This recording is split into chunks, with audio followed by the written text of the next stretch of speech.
నిన్న అదే సభలో ఆయన మాట్లాడిన మరొక తమాషా మాట, శివుడి మెడలో పాము చూసి ఏం చేయాలా అనుకుంటారంట భక్తులు.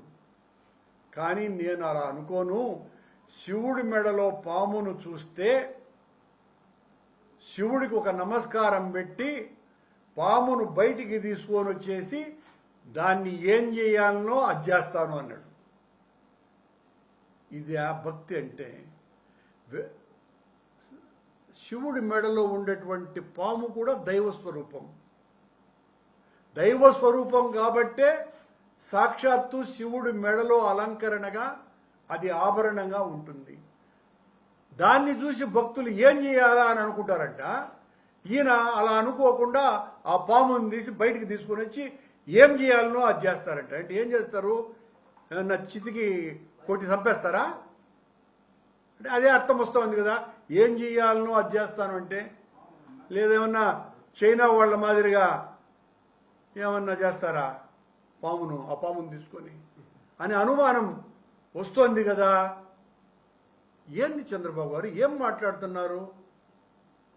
శివుని మెడలో, ఆ స్వామి మెడలో ఉన్నటువంటి నాగస్వామిని గురించే ఇంత అపచారకృతంగా మాట్లాడటం అంటే అది మీకే చెల్లింది.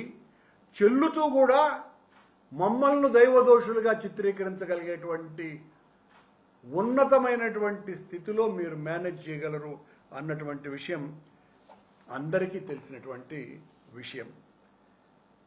ఈయన ఎన్డీడీబీలో రిపోర్ట్లు చూసి ఆ నెయ్యిలో ఆవు కొవ్వు కలిపినారని నేను చెప్పినాను. లేనిపోని సమస్యలు సృష్టించడానికి వైసీపీ వాళ్ళు సుప్రీంకోర్టుకు పోయారంటండి. లేనిపోని సమస్యలు సృష్టించటానికి సర్వోన్నత న్యాయస్థానానికి ఎవరైనా వెళ్తారా?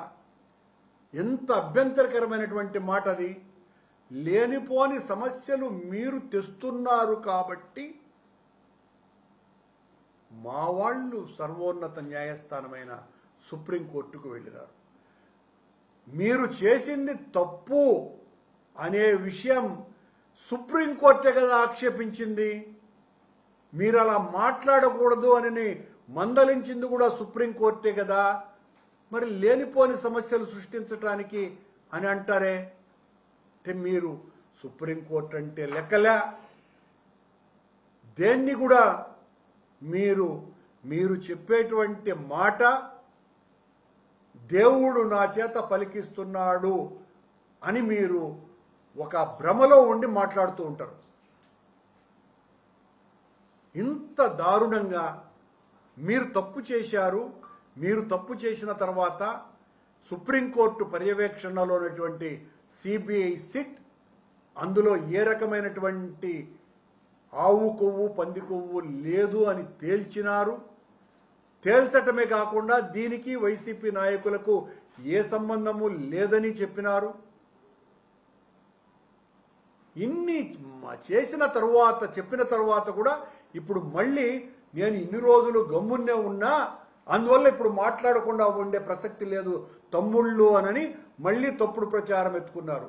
మీరు తప్పుడు ప్రచారం ఎత్తుకుంటే ఈ కల్తీ నెయ్యి అన్నదాని మూలాలు మీ హెరిటేజ్లోనో ఇందాపూర్లో ఉన్నటువంటి మీకు సంబంధంలోనూ ఉంటాయి అన్నటువంటి విషయాన్ని మేము ఆపము అన్నటువంటి విషయాన్ని కూడా గుర్తు చేస్తున్నా. దీని మూలాలు మీ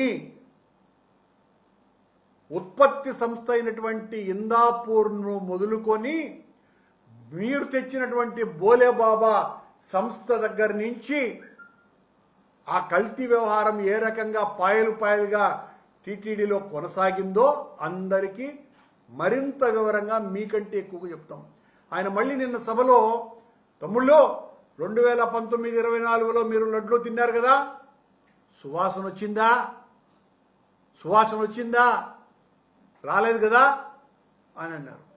అయ్యా చంద్రబాబు గారు, మీ హయాంలో 2018లో అంటే మొత్తం కాలం అంతా చేసి ఉంటారులే, 2018లో మాకు దొరికినటువంటి డాక్యుమెంటు ఎందుకు నాయన సువాసనలు కలిగినటువంటి నెయ్యితో లడ్డూకు మేకప్ చేయాలనని ఫ్లేవర్డ్ గీని రోజుకు 975 కేజీల చొప్పున 5 కోట్ల రూపాయల నెయ్యిని ఎందుకు కొన్నారు? లడ్డు అద్దిన తర్వాత, లడ్డు రూపం తెచ్చిన తర్వాత ఈ సువాసన కలిగేటువంటి లడ్డూను ఎందుకు అద్దినారు? అద్దినారు అంటే కారణం, మీ హయాంలో మీరు వాడినటువంటి నెయ్యి కల్తీదనే కదా అర్థం. స్పష్టంగా అది కల్తీది కాబట్టే కదా మీరు ఆ సువాసన నెయ్యిని అద్దినారు. దానికి సమాధానం చెప్పండి.